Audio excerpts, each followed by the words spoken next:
রাষ্ট্রপতিকে অপমানের অভিযোগে তোলপাড়, পাল্টা সমালোচনায় চন্দ্রিমা ভট্টাচার্য। দ্রৌপদী মুর্মুকে আক্রমণ করবে না, এতে ওনার কোনো দোষ নেই, চন্দ্রিমাকে সতর্ক করে বললেন মুখ্যমন্ত্রী।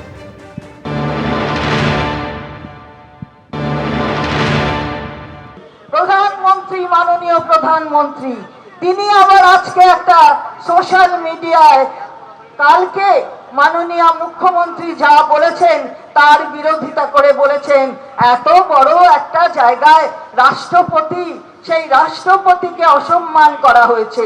আমরা বলতে চাই যে আপনি সবকিছু নিয়ে রাজনীতি করবেন না, রাজনীতি মানায় না।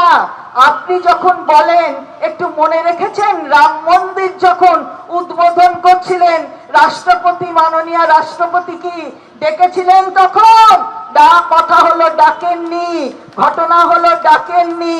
তাহলে আপনি আজকে এই চেয়ারটাকে নিয়ে পলিটিক্স করবেন না। এই ব্যাপারে কোনো কমেন্টস করবে না। আমার যা বলার আমি বলবো ছোট্ট করে। কতগুলো মিস ক্যালকুলেশন, মিস ইন্টারপ্রিটেশন হচ্ছে, সেটা আমি রিপ্লাই দিয়ে দেবো। মাননীয় রাষ্ট্রপতিকে অ্যাটাক করে কেউ কোনো কথা বলবে মাননীয় না, এটা ওনার কোনো দোষ নেই। না, ওনার কোনো দোষ নেই। রাষ্ট্রপতিকে গিয়ে উন্নয়নের রিপোর্ট কার্ড দিয়ে আসবে মহিলাদের 10 জনের টিম। বীরবা হাসদার প্রস্তাবের পর ধর্মতলার ধর্ণামঞ্চ থেকে ঘোষণা করলেন মুখ্যমন্ত্রী।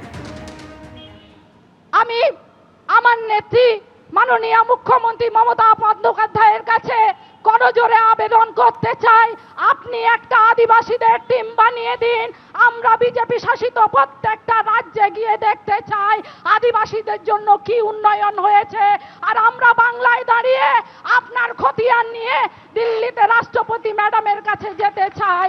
বাংলার মানুষ অ্যাকসেপ্টেড, গ্রহণ করলাম। এবং তোমরা 10 জনের মেয়েদের টিম গিয়ে আমাদের যে পাঁচালী আছে, আমাদের যে মানে না উন্নয়নের পাঁচালী না, যেটা হচ্ছে রিপোর্ট কার্ড, ওটা ওনার হাতে গিয়ে হ্যান্ডওভার করে আসবে। থ্যাংক ইউ দিদি। আসছি পরের খবরে। বাংলাদেশে খুন হয়েছিলেন ওসমান হাদি কয়েক মাস আগে। সেই ঘটনায় এবার গ্রেফতার করা হয়েছে 2 জন অভিযুক্তকে। রাজ্য পুলিশের এসটিএফ এর হাতে গ্রেফতার করা হয়েছে ওসমান হাদি খুনে অভিযুক্ত 2 জনকে। রাহুল ওরফে ফয়জাল করিম মাসুদ এবং আলমগীর হোসেনকে গ্রেফতার করা হয়েছে। আবির দত্ত বিস্তারিত বলবেন, টেলিফোনে রয়েছেন আবির। দেখো, ওসমান হাদি তাকে যে খুনের ঘটনায়, সেই খুনের ঘটনায় 2 জনকে গ্রেপ্তার করা হয়েছে এবং 2 জনকেই হেফাজতে নিয়েছে বেঙ্গল এসটিএফ। যেটা জানা যাচ্ছে, রাহুল ওরফে ফয়জাল করিম মাসুদ 37 বছর বয়সী, সে পটুয়াখালীর বাসিন্দা। এছাড়া যেটা বাংলাদেশে, এছাড়া আলমগীর হোসেন যার বাড়ি ঢাকায়, 34 বছর বয়স, তাকে ইতিমধ্যে গ্রেপ্তার এই 2 জনকে করা হয়েছে। প্রাথমিকভাবে তাদের যেটা জানা যাচ্ছে যে এই ফয়জাল করিম মাসুদ, সে রাহুল ওরফে ফয়জাল করিম মাসুদ, সে আলমগীর হোসেন বাংলাদেশের ঢাকায় ওসমান হাদি খুন করে তারপরে তারা মেঘালয় সীমান্ত দিয়ে অবৈধভাবেই তারা ভারতবর্ষে প্রবেশ করে এবং বিভিন্ন জায়গায় তারা লুকিয়েছিল এবং তারপরে আবারও বাংলাদেশে ফিরে যাওয়ার তাদের পরিকল্পনা ছিল। এবং বনগাঁ থেকে তাদেরকে গত 7 তারিখে অর্থাৎ গতকাল তাদেরকে গ্রেপ্তার করা হয় এবং 2 জনকে আজকে আদালতে পেশ করা হয়েছে, হেফাজতে নেওয়া হয়েছে।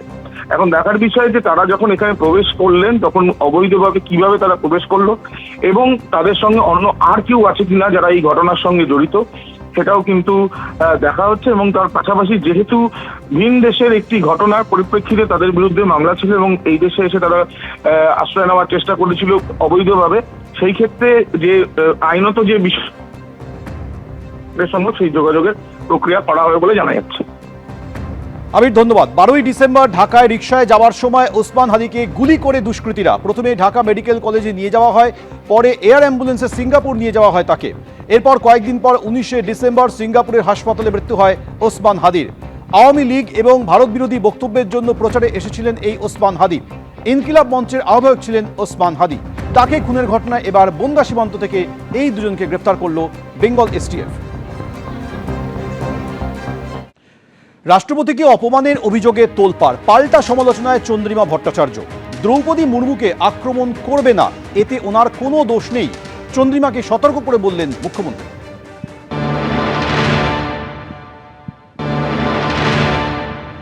প্রধানমন্ত্রী, মাননীয় প্রধানমন্ত্রী, তিনি আবার আজকে একটা সোশ্যাল মিডিয়ায় কালকে মাননীয় মুখ্যমন্ত্রী যা বলেছেন তার বিরোধিতা করে বলেছেন এত বড় একটা জায়গায় রাষ্ট্রপতি, সেই রাষ্ট্রপতিকে অসম্মান করা হয়েছে। আমরা বলতে চাই যে আপনি সবকিছু নিয়ে রাজনীতি করবেন না, রাজনীতি মানায় না। আপনি যখন বলেন, একটু মনে রেখেছেন রাম মন্দির যখন উদ্বোধন করছিলেন রাষ্ট্রপতি, মাননীয় রাষ্ট্রপতি কি ডেকেছিলেন? তখন কথা হলো ডাকেননি, ঘটনা হলো ডাকেননি। তাহলে আপনি আজকে এই চেয়ারটাকে নিয়ে পলিটিক্স করবেন না। এ ব্যাপারে কোনো কমেন্টস করবে না।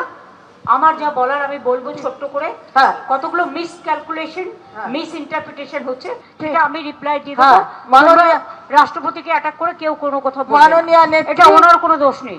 না, ওনার কোনো দোষ নেই। রাষ্ট্রপতিকে অপমানের অভিযোগে দেশ জুড়ে তোলপাড় পড়ে গিয়েছে। অনুরাগ ঠাকুর কি বলেছেন শোনাবো।